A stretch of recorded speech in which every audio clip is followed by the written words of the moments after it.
that's also why, as much as I love VC, if there's someone I'm meeting with and I don't think they should raise capital for whatever reason, I'll be honest and say, hey, like bootstrapping is a great route. Like you can have the success. It may not be public success, you may not become famous, but like you might be happier long term.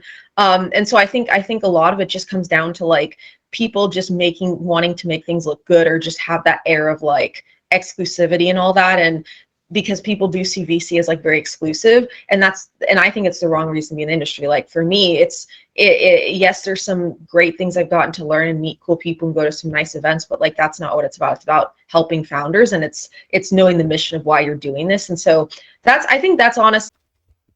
Hello, everybody. Welcome back to another exciting episode of Founders Ascent, the podcast where we look into the ascent of founders across the world. I'm your co-host, Gavin, joined with my co-host, as always, BJ. And today we have another exciting guest, Sarah Romanko. She has a very extensive resume. She's been in a bunch of different VC jobs over the course of her career. And she's a top venture capital voice on LinkedIn. So we're going to talk about her career as a venture capital person. And as well, we're going to talk about growing a following on LinkedIn. So hello, Sarah. Good to have you on. Hi, BJ. It's great to be here. Yeah. So just to get started, talk to us about how you found entrepreneurship and how you got into VC over your career, and just walk us through that. Yeah, absolutely. So a little bit about me is that I've always been very different from my peers. I've always been very studious, and my version of fun was very different than everybody else. When I was in kindergarten, I actually did my homework twice because I loved it so much. And I just was like, this is fun. And I actually remember a specific assignment. It was like learning letters of the alphabet. And I actually like just would find different letters and I would basically just do it twice. It was so much fun. But kind of growing up, going into high school, I took more than 10 business classes. My high school had a really unique program where we got to do something called academies. And so I basically took all these business electives. I did a lot of business competitions. So when I got to college, I knew that I was like business, like VC, that is all really fun for me. I'd also grown up watching Shark Tank. I've now seen every episode. So I think that's definitely a fun fact I should mention. But I participated in my school's entrepreneurship club at UT Dallas, started a club of my own. And I think that just was something that I really loved. And throughout all of this time, even dating back to high school, I was going to networking events and just meeting new people. Now, the interesting thing is that, as we get into more of kind of my LinkedIn following, is that I actually was really reluctant to get a LinkedIn. So I didn't get LinkedIn until 2018. And I didn't really start using it until I was in college. And it wasn't until after college when I actually really started working on growing my following. But I wish I would have done it sooner, because I really feel like LinkedIn has actually been the reason why I've gotten a lot of these opportunities and why my career has kind of taken off and led to like speaking opportunities. It's led to really cool people I've gotten to meet. So that's kind of a little bit like on my background, but I think it was like, that to sum it up was, I always had something different in me. LinkedIn was kind of always there in the background helping, and then Shark Tank. So kind of the few, key players in my journey. Yeah, that's awesome. And so I'm interested in just kind of walk us through venture capital. How does that work for people that are looking to get funding? Like, what do these founders need to know to get into that from your side as well as the founder side? Yeah, absolutely. So one thing to know about VC is that there's different types of venture capital. So kind of going into it, I kind of like to start with Shark Tank to kind of have some base level knowledge. So when people see Shark Tank, they see a founder pitching their company to an investor. Those are the sharks in Shark Tank. Now, what I like to explain is that those sharks are like angel investors. And so they have their own private capital that they're investing. So that's angel investing. Venture capital is where you essentially have these more like rich individuals who are investing into a fund, and then the fund takes that money and actually invests it into founders. So, when I'm working in VC, I'm not investing my own money. I'm basically using other people's money and making investment decisions based off that.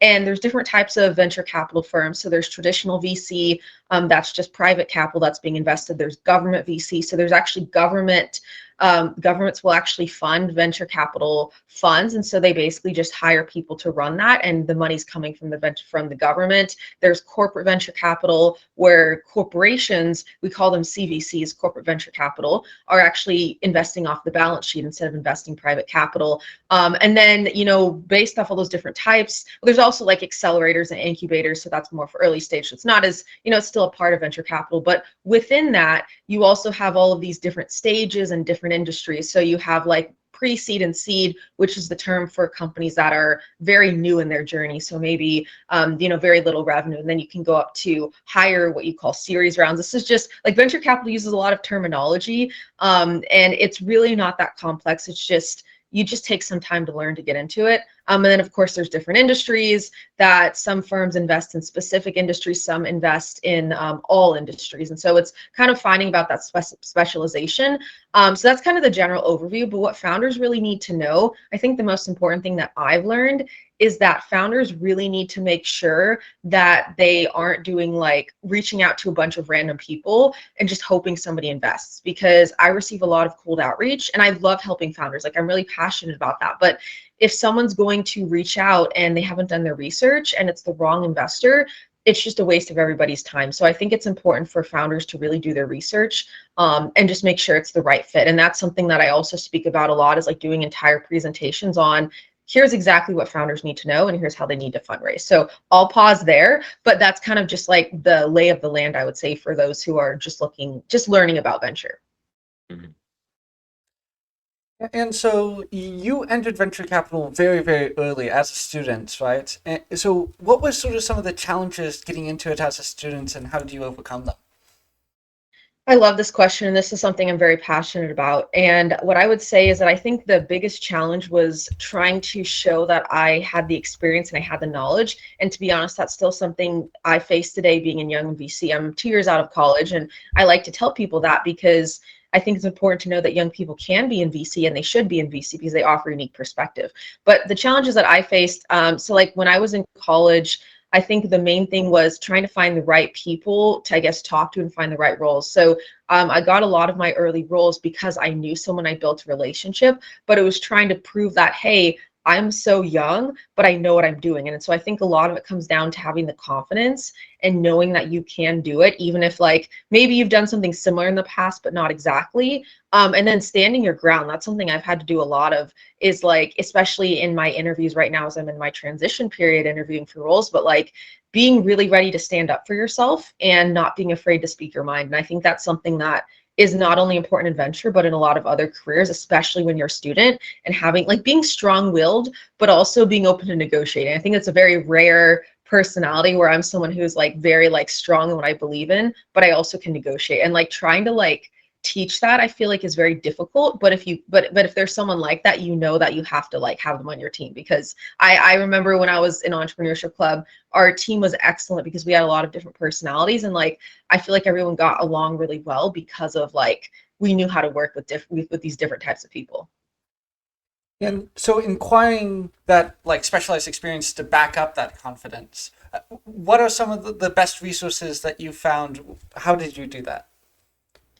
So I think one of my favorite resources that I recommend is called Venture Deals. It's written by the founder of Techstars. Yes, it's a great book. When I took Seed Fund at UT Dallas, which Seed Fund, for those that aren't familiar, is essentially a program that UT Dallas has created for students to actually learn about investing, and they make investment decisions. The university uses real money and actually invest in the companies the students recommend, which is a great experience. But the Venture Deals is one that I think is a great starting point. Another book that I would recommend is The Secrets of Sand Hill Road. I didn't actually read that until recently. That book is also kind of like an insight onto what it's really like in the venture capital space.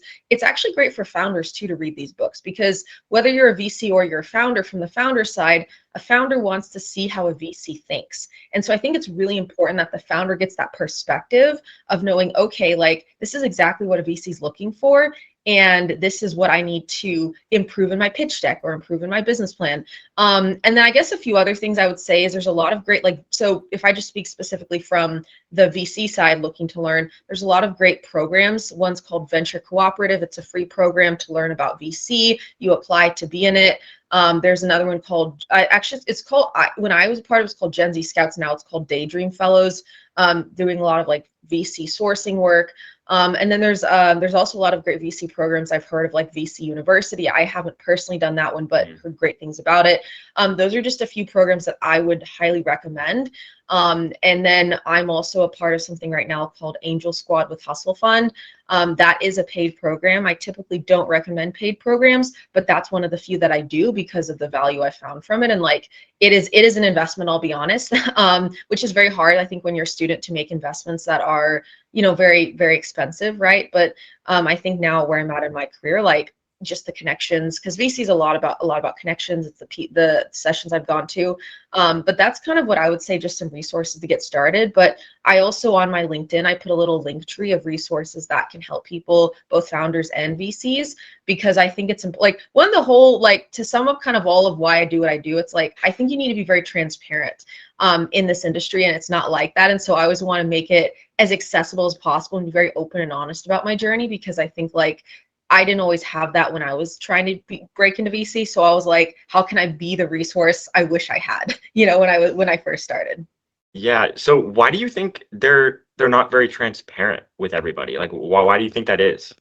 Yeah, so and this is something I've been asking myself too, because I think I've seen right now, going through this like doing VC recruiting is a whole other topic too, to discuss at a later time. But like, Yeah. I think a lot of it is that VCs like to gatekeep information. And being in VC, I've personally seen this too, because it's not just like NDAs, because I've personally signed a lot of NDAs, and I'm very good at, I think in another life I could have been a lawyer, because I literally read the terms and conditions like all the time, because I'm being very careful about all this. You see my hand, I was like getting very passionate. I was like very careful. But I think a lot of it is just the fact that they feel like there's this need to have this secrecy and be like exclusivity. And because of I think a lot of times in the news, you see like, oh, someone's raised venture capital, or, oh, you've been on Shark Tank, and it's this like huge celebration, right? It's like a big deal. And so I think it's a lot of prestige, and it's like creating that, like, I don't know how to explain it, it's just creating like it's an exclusive like club, right? But the reality is that companies that, even if you raise capital, it's not a guarantee you're going to be successful. And so I think it's really interesting when you create all this exclusivity, you gatekeep all this information, but raising capital doesn't really, like, it's what you do with the money that matters. And so that's also why, as much as I love VC, if there's someone I'm meeting with and I don't think they should raise capital for whatever reason, I'll be honest and say, hey, like, bootstrapping is a great route. Like, you can have the success. It may not be public success, you may not become famous, but like, you might be happier long term.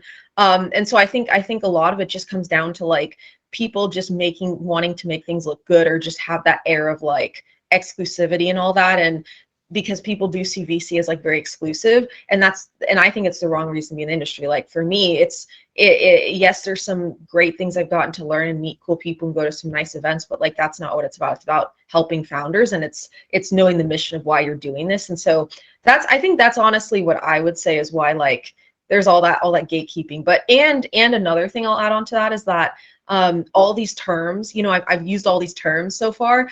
That is actually part of the problem. VC creates all these terms that you have to learn, which really, really don't mean much. It's literally just like, here's a term, but it's just like learning a new language, right? But it's just making it harder for people to break in. So what do you think is one of the biggest misconceptions about venture capital? Wow, this is a good one. I think what I would say, well, let me ask you a follow-up to make this even more difficult for me, because I like a challenge. From the founder perspective or from the VC perspective? Let's go VC. VC. So I think from the VC perspective, like, let's say someone who's an undergrad or a recent grad wanting to break into VC, I think the biggest misconception is that this is a great way to get rich and have something that looks great on your LinkedIn, and people will really like you and be really popular, and that it's going to be such a it's going to be kind of like when people think, oh, I want to be an actor and actress, and you get all these like fancy parties, like nice clothes. Like, I think that's kind of the misconception people have about VC, is like it's such a nice looking job.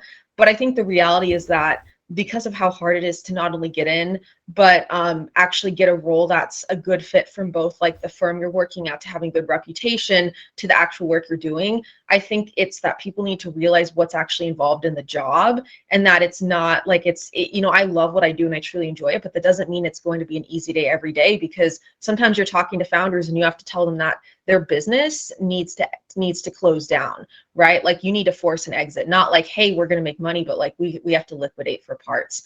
Or you meet with the founder and you tell them, this is not an investment opportunity for us, here's why. And then they basically will cuss you out because they're so mad at you, right? And so I think it's like being honest of like what you actually have to deal with. And like, I love what I do because, like the firms that I choose to work with have great reputations. And so we're actually making a difference and helping founders. But I think it's like being honest of like, what is it truly like? And is this something you can handle? It's not going to be an easy job, but like, if you love what you do, it's worth it. And I think that's true of any job, to be honest.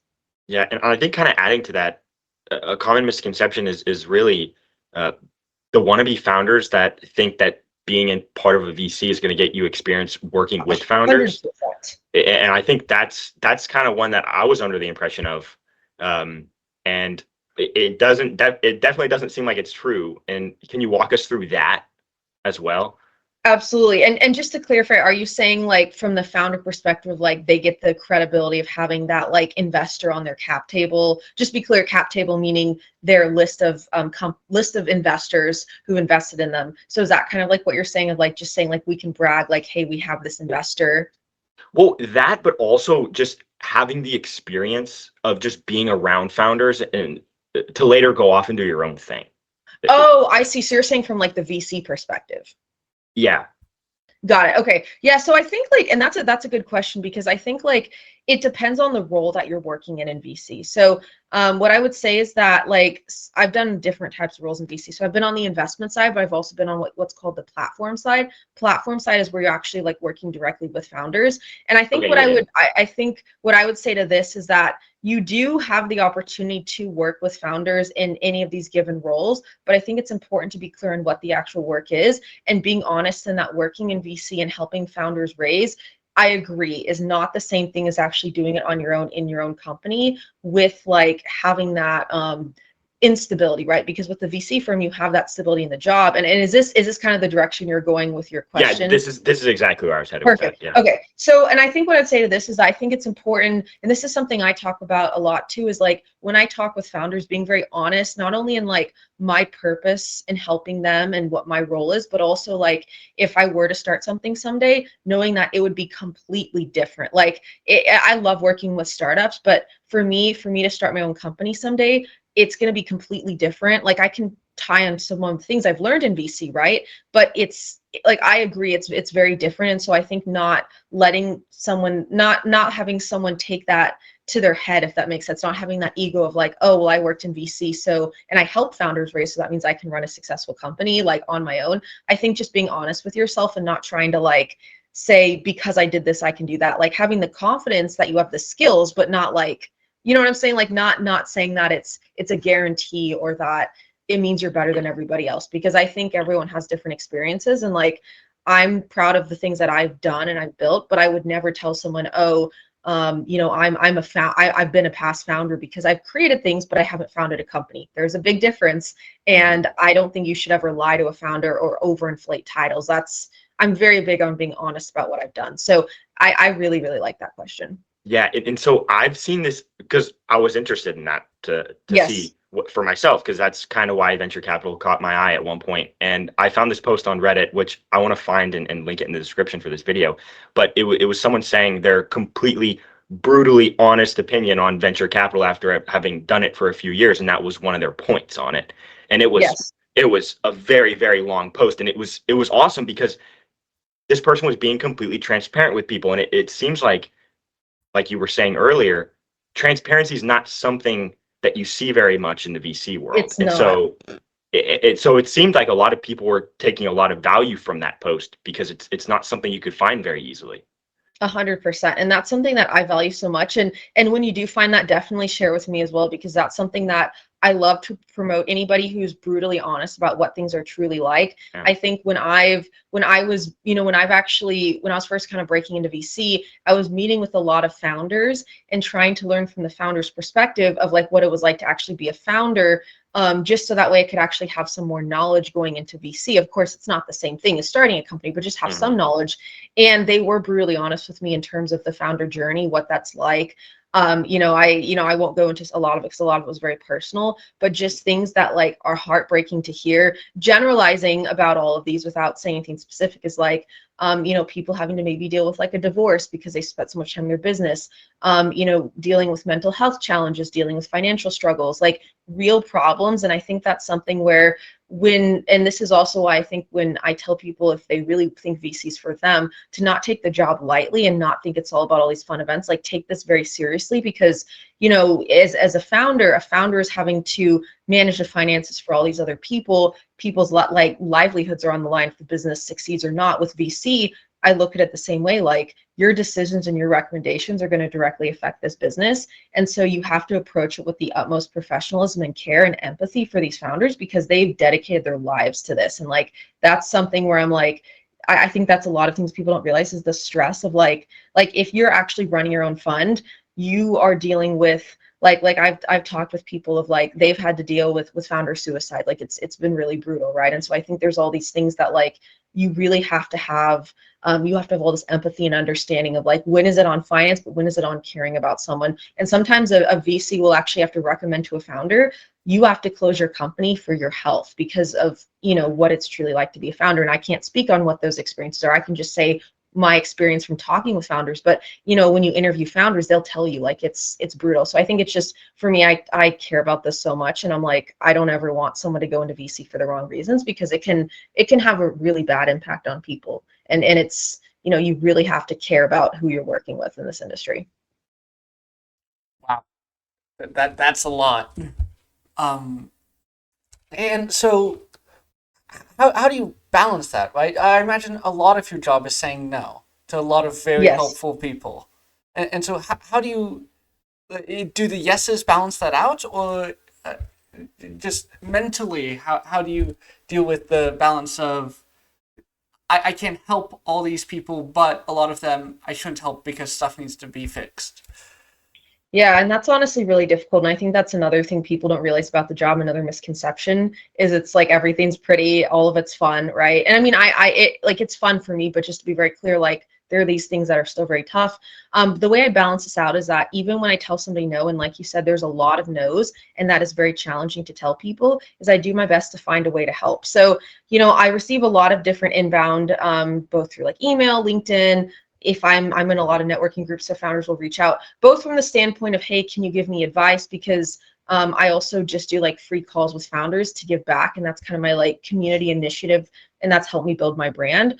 But it's also, I also do the actual calls for my job, right, where I'm looking at investment opportunities, and I balance it out, because I say, hey, like if this person has genuinely taken the time to craft a great outreach message, they've done their research, even if I can't like recommend them as an investment opportunity, I will do whatever I can to find a way to help them. And that's not really going to be money, but it might say, hey, go talk to this person, check out these resources. And so it's like finding a way. I think a lot of VCs don't do this, and this is what I'm trying to change, is that if you say no, but you say, hey, like maybe I can't give you direct feedback because I don't have the time to do it, but just here's a resource to check out, or go check out these VCs. Like any tiny thing to do to help, because that's still so much better than what the industry normally does.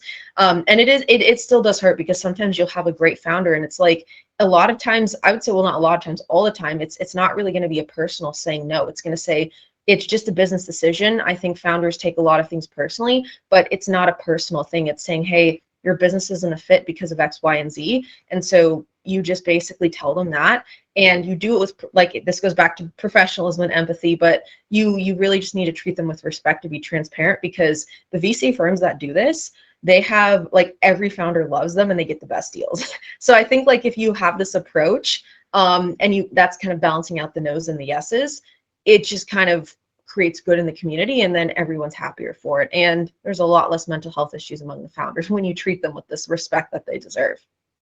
Mm-hmm. And so I'm interested though too, talking about these no's. How do you come to the conclusion that it's a yes or a no? Is it mainly is it based on interviews with them, analytics based on how they've done? I think interviews can be a pretty bad way to judge how well somebody's going to do because like you don't know if they're psyching you out, right? They could be Yes. a really good salesman and they might not necessarily have a good company that they're working for. So how do you kind of weed out the good from the bad?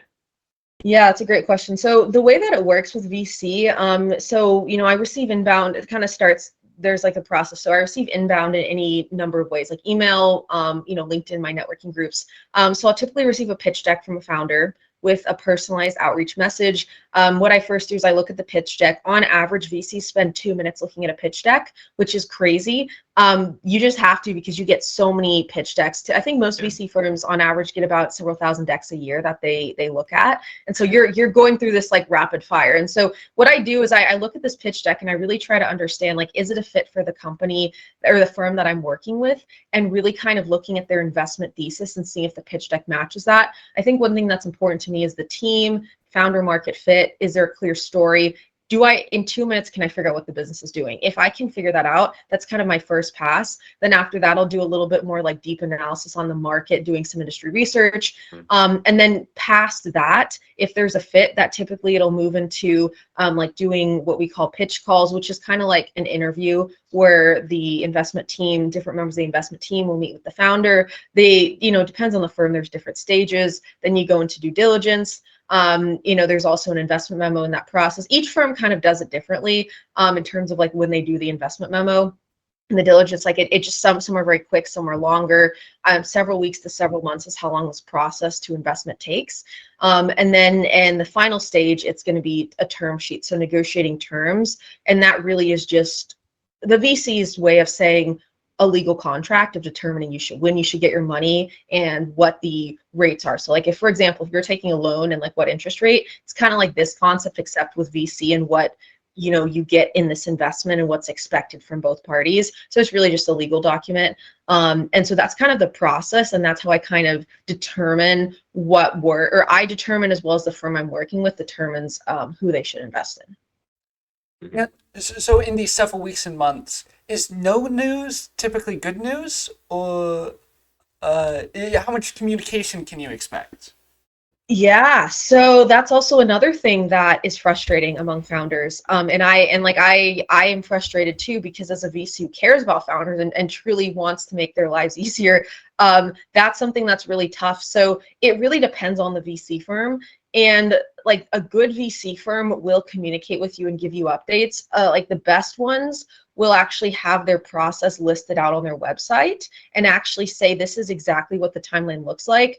Earlier I mentioned Venture Cooperative. So the firm that runs Venture Cooperative is called Laconia, and they're one of the most transparent VC firms. They have a very detailed step-by-step process on their website that actually explains like what they look for at each stage in the investment process, and how long that takes, and really like what it takes to get investment from them. And I think that's great because that really just shows that, hey, like we're willing to work with the community.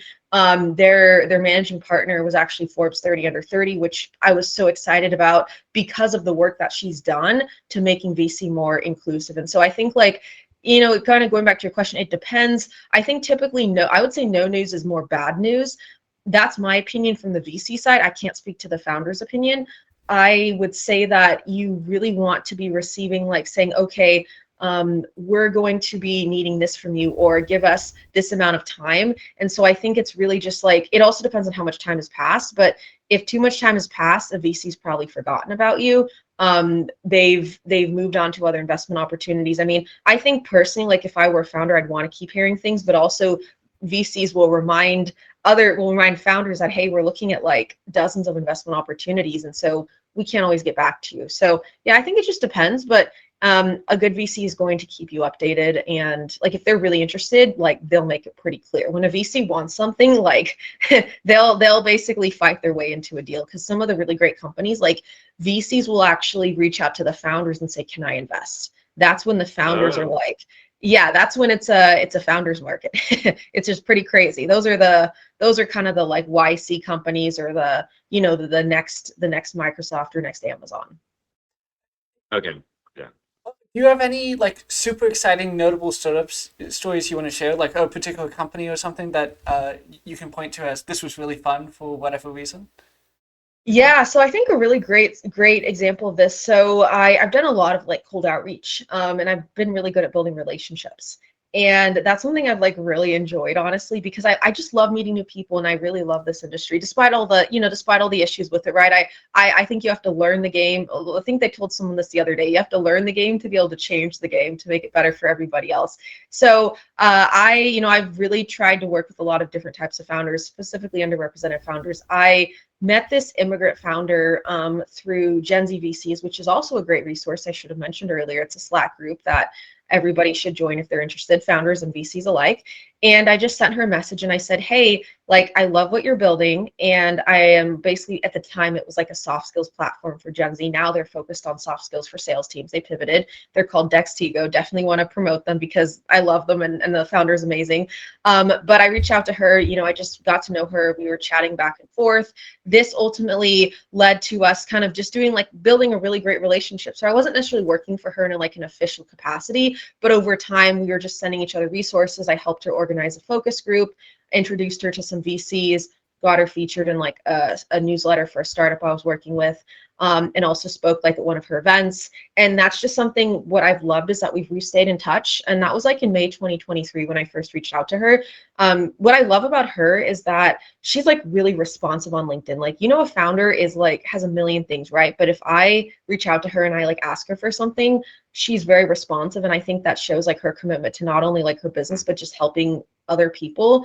And I think another notable thing too is she literally sent me a personalized thank you note and a calendar, just to thank me for what I'd done with helping her. And it's not about like the how large of a gift, right? For me, it's like, have I made an impact? And it's that feeling of like, even if she just sent me like a thank you note, I'd be like, that's so nice. But I have that thank you note and I have that calendar, which I'm going to keep even after this year, because that's just such a cool thing to have. It's like, it's priceless in my opinion. So I think like that's just a story of something where I really, really love working with that founder, and I love helping her. And like, just maybe about a week or two ago, she sent me her updated pitch deck because I was actually using it to pitch to one of the VCs I was interviewing with.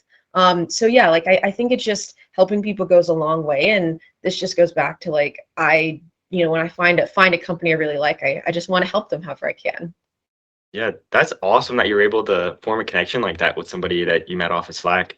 And Thank you. It's crazy what connections can do. Personalized outreach message, genuinely trying to help people, like it's possible to do. And that's also a way to break into VC, is you work with founders. Yeah, it's such a cool way to get opportunities. And it seems like you've gotten a lot of your opportunities just by growing off of LinkedIn and people reaching out to you that way. And so I want to talk to you about how you've been able to get those opportunities through LinkedIn and what it's been like actually growing that following.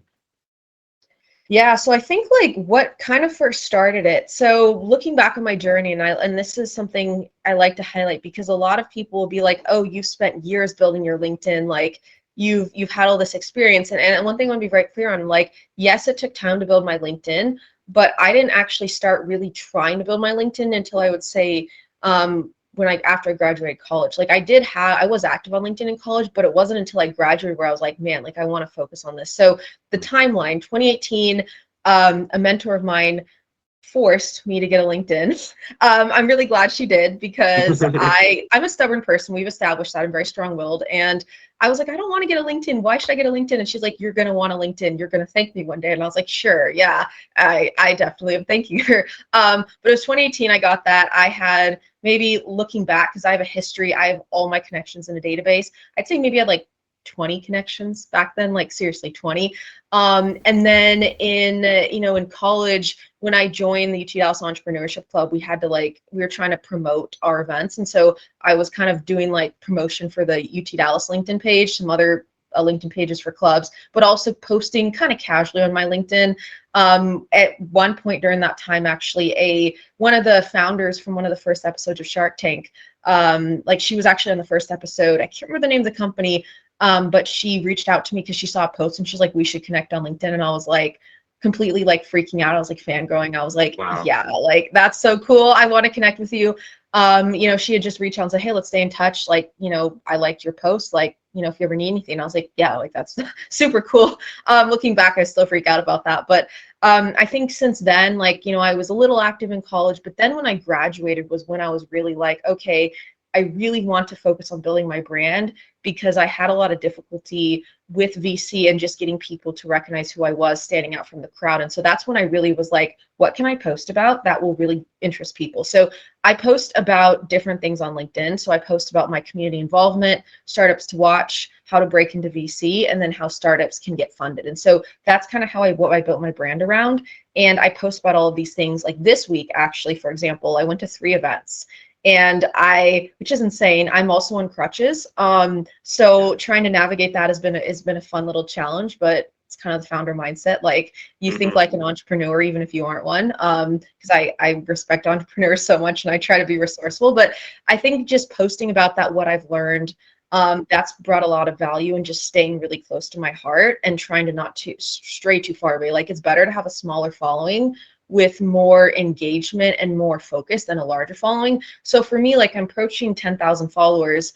Right now, as of this recording, I have 9,900 followers. But I think for me, like, yeah, which I'm so excited about, like 10,000 is my goal. My goal is to actually get to 10,000 by the end of December 2024. So I'm definitely on track. Yeah, I'm super excited on that. But like, I think like it's just a lot of it's about focus.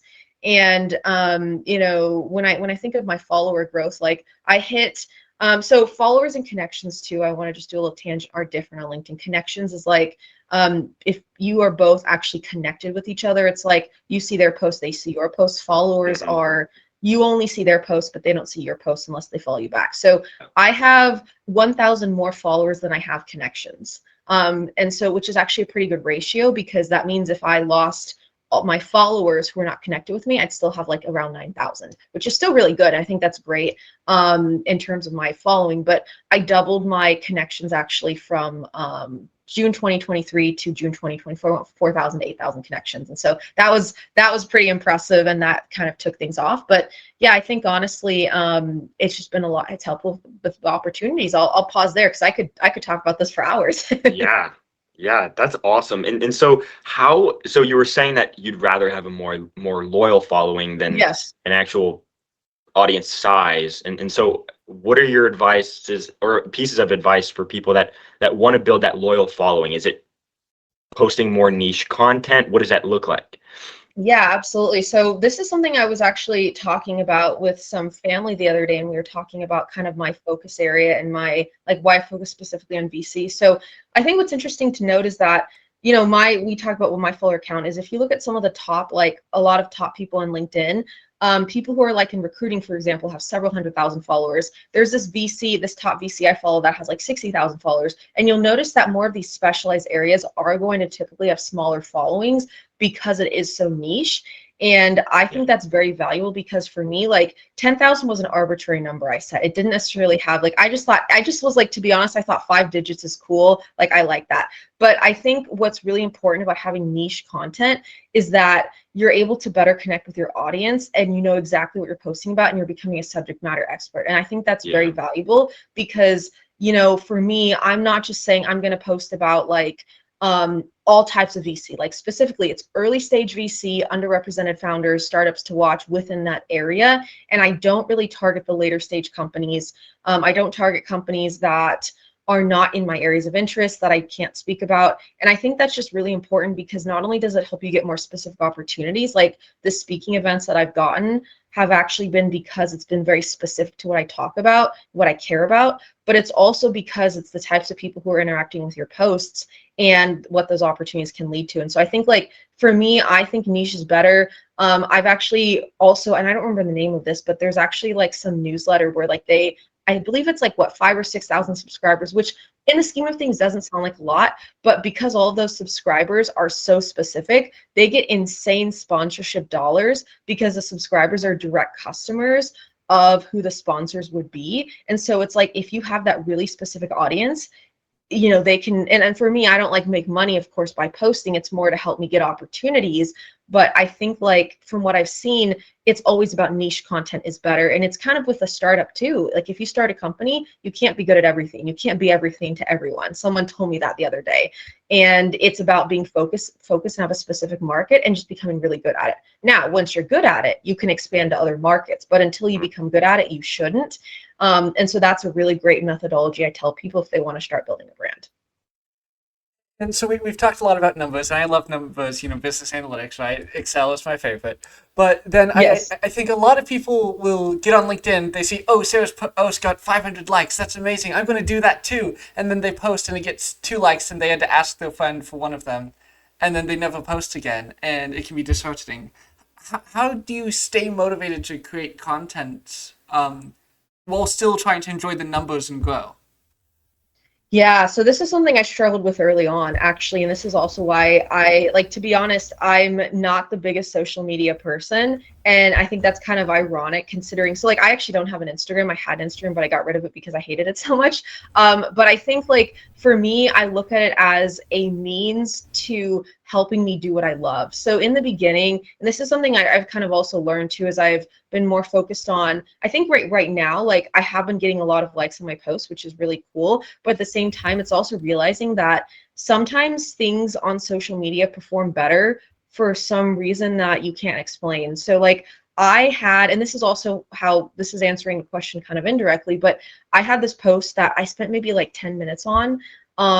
And it was when I announced that I became a top LinkedIn venture capital voice, and it got like over 400 reactions. I was like, that's insane. Whereas I have some of these other posts that I put like my heart and soul into it, and then they don't perform well, and I'm like, man.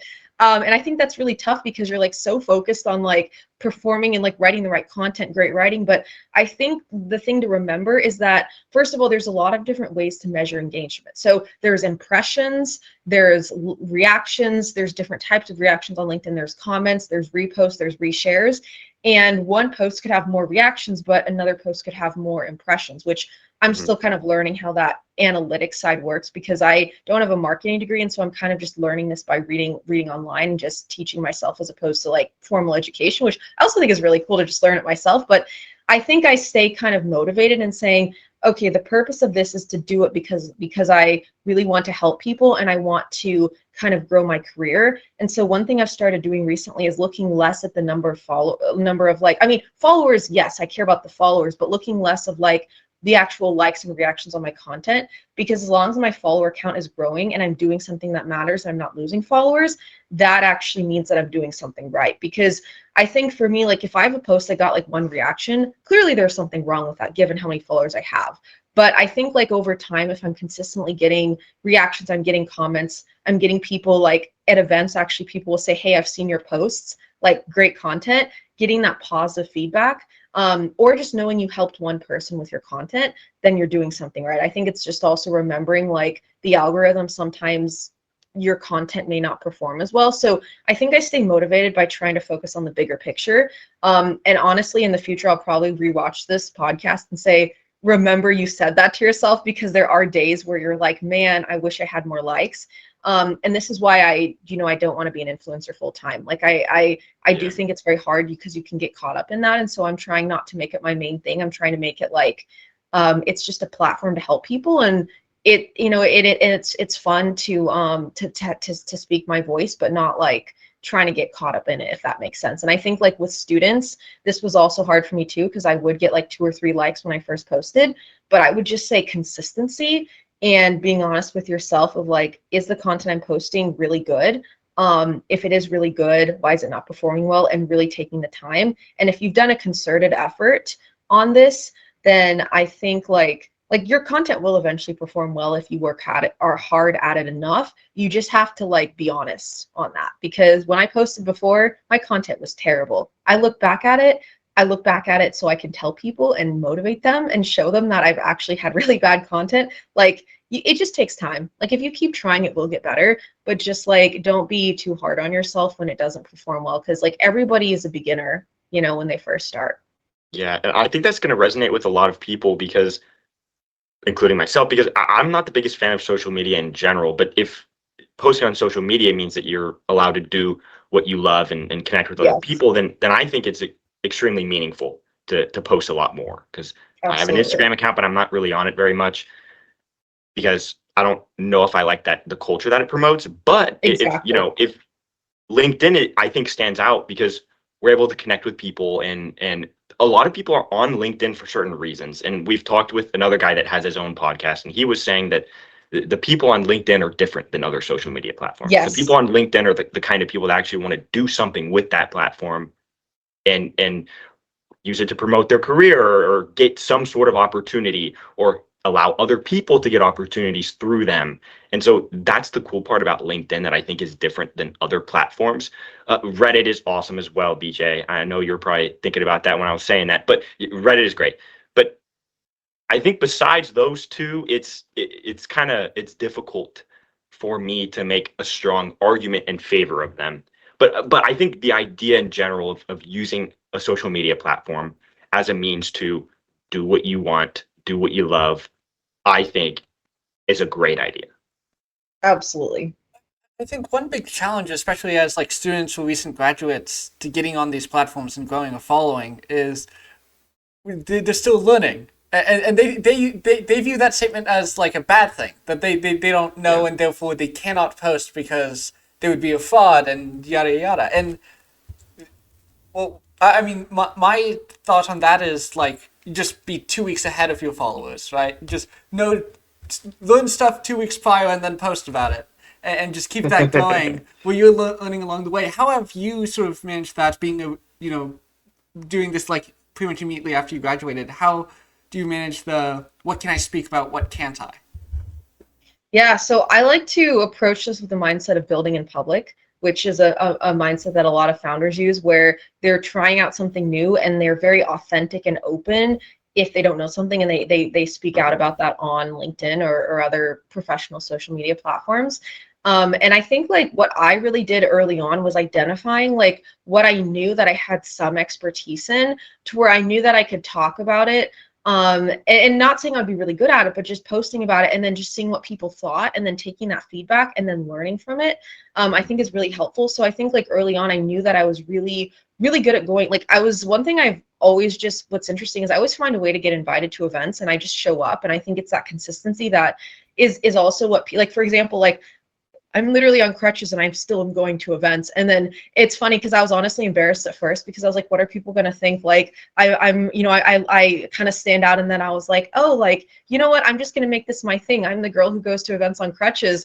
And I told my entire LinkedIn community, and everyone was like, oh my gosh, like, that's so cool. Like, thank you for like showing up and just trying to show up and stay strong and still do what you love. And so I think a lot of it was just like being very authentic and not trying to hide who I am or be scared of what people think. Like I was honestly scared at first because I was like, well, being young in VC, being female, and just like navigating all these challenges of the way the industry traditionally is. And I think honestly it's really just about authenticity of like, for me, like if I read a cool article, I'll post my thoughts. Like I still have fears when I post of like, is this going to sound good? But I'm also remembering that like, hey, I am still learning, and if I just kind of have this feeling of like I'm going to keep improving. And then the cool thing is some of my LinkedIn posts actually I've actually used when I'm applying for jobs, and I've actually said like, hey, I posted about this. Actually just yesterday I sent a thank you note for a job that I was applying for, and I referenced some of my LinkedIn posts in that thank you note of saying like, hey, not only did I go to these events, but I posted about them, and that led to more connections. So I think just being authentic about who you are, and not being afraid, even if there's a tiny bit of you that is afraid. You fake it till you make it. Do you think saying, "Hey, I don't know about that," has ever harmed you? In exactly. No, a great example of this actually is where saying I don't know was actually one of the reasons I got a job. So, and this Oh, wasn't a VC nice. job, but one of my, like, I've actually also, in addition to VC, I've also worked in corporate. And so that's what's also cool is like I can say, hey, like I've worked in corporate, I know what that's like. I've worked in startups, I worked in VC, so I've had these different experiences. But one of the jobs I worked at was like at a real estate company, and when I was going through the interview process with them, and this was like for an analyst role, I explicitly told them in the interview, they were like, hey, do you know Excel? Do you know SQL? And I was like, I know none of that. I know how to do like financial statements. I built financial statements when I was in high school doing business competitions. And so like I understand like how to do finance. I understand the like financial side, but I haven't actually done like the advanced Excel formulas, right? Like I haven't done, and at that point in time, it had been several years, maybe not several years. That had been, actually I don't remember because I only took a few like courses in college where I used Excel directly, but it had been some time since I used Excel. And so I just explicitly was like, I'm basic at Excel, literally. And so throughout the interview process, I taught myself Excel by taking courses on LinkedIn Learning, which was free because I used my school subscription because it hadn't expired yet. So you got to be resourceful when you're a recent grad. And so I was using that, and I just kept telling them. Then I ended up passing the Excel test they gave me. Then when I got the job, I continued to keep learning and advancing my skills. Then I also taught myself SQL when I was on the job, and then they taught me a little bit as well. But I think like that honesty was so amazing because they were like, you're not afraid to say that you don't know this, and you're willing to take that initiative and learn. And I've actually done a lot of that too in my roles, because honesty is so rare a lot of times in VC, because founders will try to like sugarcoat what they've done, or VC will try to say, hey, like I like an aspiring VC will be like, well, I've built this company, or I've done this, and they really haven't. So I think like, and I've done this in interviews, as much as I want a job, if they say, have you done this? I say, no, I have not. Then the response was, oh, like, that's okay. You didn't have to have done this. We just wanted to know. And I was like, oh, like, I was so worried. But no, like, I think saying, I don't know, as long as you're saying, I don't know, but I'm willing to learn, that's the best thing that you can do, because it's very rare people do that. They just think they have to, you have their ego is telling them they have to, but you shouldn't. It's far worse to hire someone who thinks they know what they're doing and actually doesn't. Yes, absolutely. Yeah, we definitely have the tendency to sugarcoat things. And I was watching this video. It was an Elon Musk video, and he was saying that his favorite interview question to ask people is, what's the hardest problem you've ever solved, and how did you solve it? Because it's very hard to make that kind of stuff up, especially if you're going to be detailed in your explanation of how you actually figured out the solution to that problem.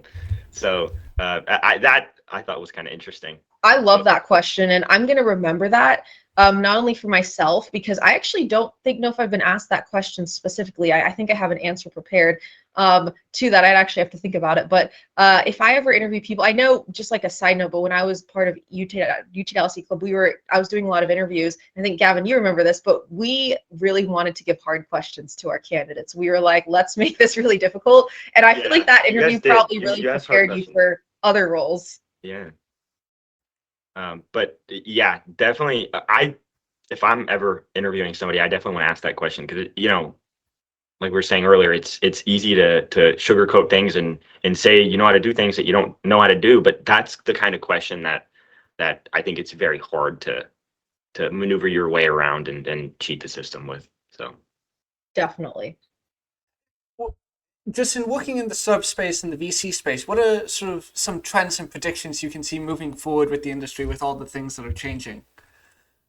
Yeah, so I think one thing that I'm going to see is I think more regulate, and this isn't directly VC, but I think this kind of relates to VC, but I think there's going to be a lot more regulation on AI and how it's used and what that actually looks like for VC investment. So, and I think what I mean by that is, like, right now, there's still a lot of issues with AI. And so a lot of times AI will have hallucinations, meaning that it's going to make something up. It has a lot of bias right now. I think, like, specifically in the hiring process, one of the challenges I see is that since, historically speaking, the STEM field is more male dominated, you have more males that are writing the AI. So then when it's actually looking at resumes, it will screen. This is not necessarily, not, some of this is personal opinion, some of it is research I've seen. I just want to be very clear on that. But just like, it'll be more biased towards certain types of candidates, not necessarily male candidates, but just certain backgrounds based on what their previous background was, right? And so I think, like, what's going to be interesting is how they're going to kind of work on this diversity side of AI, what that's going to look like in investment decisions in companies that utilize AI, but also like government regulation, but more specifically from a side of VCs investing in AI. What we're going to see is that, first of all, I think all companies are going to use, that are tech companies, are going to use some type of AI. But one thing I heard on a podcast recently by a VC was saying that he wants to see companies, like he thinks all tech companies should, well, not all tech companies, but a lot of tech companies should use AI to be competitive, but they shouldn't just build on ChatGPT. They should have some proprietary AI that they've actually built themselves, and it should be a core part of their business. It shouldn't just be like, okay, we use ChatGPT to write our emails. Like we use this certain AI note taker. Like it needs to be a clear competitive advantage, because you'd be surprised at how many companies I look at that are like, we use AI, and it's really not real AI. I say real AI because I mean competitive AI, but like that's something where I think we're going to really see that change. And I think the fact that also just within the creator economy too, like there's the AI side of creating content, which is a whole other topic. But I actually went to an event like focused on AI and the creator economy and future of commerce. So that was really cool. But yeah, I think just AI in general, and then those specific subtopics are really, really going to affect like VC and the investments. Yeah, and on diversity in the workplace, we one of the founders that we had on recently, Samir, he's in this company called Catnate. I don't know if you've heard of them, I but don't think I have, but I'll check them out. yeah, so what they're doing, I think, is really cool, because they're selling information, or so they're selling the software that companies can use for the hiring process, and you're basically taking, in essence, a personality test to kind of get a That's feel cool. for who these candidates are. And the cool thing about it is it uses AI to sort of change the questions, and so nobody is really getting asked the same questions, and it's all Oh. different. And I think companies are going to start to implement information like that into their hiring process to help with diversity, because maybe you have a strong presence in this department of extroversion, but you kind of want a couple introverts in there because you think it's going to help that part of your organization. You could start to hire more introverts in that realm, or more people that are conscientious, right? And so I think you'll start to see more stuff like that to help with what you're talking about. And I'm actually very optimistic about it. So Yeah, no, I think that's a really interesting, because I feel like, well, first of all, like, on the side of with a candidate, you're deciding like how to, are you a fit for our company, and asking them those questions, but also just having the AI be more fair, I guess, in how they're asking it, or just not having a bias in how they ask it. Like yeah, the exactly, interviewer right. just sees somebody, yeah, like because I did an interview like that, and I actually really liked it, where in this case it was actually all the same questions, but it was done by AI, and it was very interesting, and I liked it because I didn't have to like be worried the interview was going to judge me for how I looked, because for me, being an adult with braces is also something that's I've had to navigate. So Yeah. I really like the first interview, you're like not judged. So I think that's a great approach. Yeah. We should kind of wrap up here, but I guess last question for me is I'm very curious about what's next for you, and like your dreams and aspirations for the future. Yeah, so I think that's something I'm still figuring out, but what I would say for now is that I'm currently, transitioning to interview for full-time VC roles and startup roles, as well as like startup and VC adjacent roles, because I think I'm very open to something that just fits. I have a lot of interest, and I can pick up things very quickly, so it's just whatever fits best for me. So that's kind of like, I guess, short term right now, but long term, I'd want to stay in whatever role I get for a very long time, at least 5 years, because I want to kind of settle down. Maybe get like an MBA in the future, a PhD possibly. I do hope to teach at some point, because I really like getting to kind of give back and explain what I've learned to the younger generation. But also too, I like that's probably when I'd be semi-retired, because I don't think I can ever fully retire, because I just love working so too much. But I would also say I do want to start my own VC fund someday and just focus on underrepresented founders, because that's something I'm passionate about. And I think that's what I would say for now, but also just a lot of volunteering, because that's always going to be a part of my heart. And the reason I'm on crutches actually is because I got hurt while I was like volunteering. So like I think like, and that's the thing is like I love that conference I went to where I got hurt, but like I just I just will always find a way to volunteer, and even if I'm on crutches, I'll still find a way to show up. Awesome. Gavin, do you have anything else, or do we need to hop into the rapid fire round? I think we're good to hop into the rapid fire. Awesome. Yeah. So these are 6 questions, and we say keep it below 30 seconds, but that's a very, very loose That's guideline. hard, but I'll try. Uh, the first one should be straightforward. How much sleep do you get? You're doing a lot. I try to aim for at least 8 hours a night, but it depends on my work schedule that week. What's your favorite book and why? My favorite book, I would say, is actually, let me find it here. Let's go to another question while I find this because I have it like written down, and then we'll come back to that question. Okay. Third question is, what's your number one piece of advice for young people? And you're pretty young yourself, so let's say you're just starting high school again. What would you tell yourself then? Yeah, so what I would tell myself then when I'm in high school, I would say to not be afraid to stand out. I think what's really important is to be really proud of yourself and for who you are, and just stay true to yourself. If you're different than everybody and don't want to, go to dances and party like your peers, like there's nothing wrong with that, because when you grow up, there will be a community that will support you for who you are. Awesome. What's most important to you in life? I would say my family, my friends, and my community, and giving back. The reason I've gotten to where I am is because of, everything that everybody's done for me. And so I think ultimately for me, it's like, I love what I get to do, but I wouldn't be where I am without those people. If you could change anything about the world, what would it be? I would say to make the world more inclusive of people who have different backgrounds, different personalities, different ways of thinking about life. I think growing up as Gen Z, we've been taught to approach things differently than the older generations. And I really want to teach the rest of the world and the rest of the generations, both older and incoming generations, to think like that. Awesome. Yeah. And how do you want to be remembered? I would say as someone who really cared about giving back and just wanting to make a positive impact on the world. Amazing.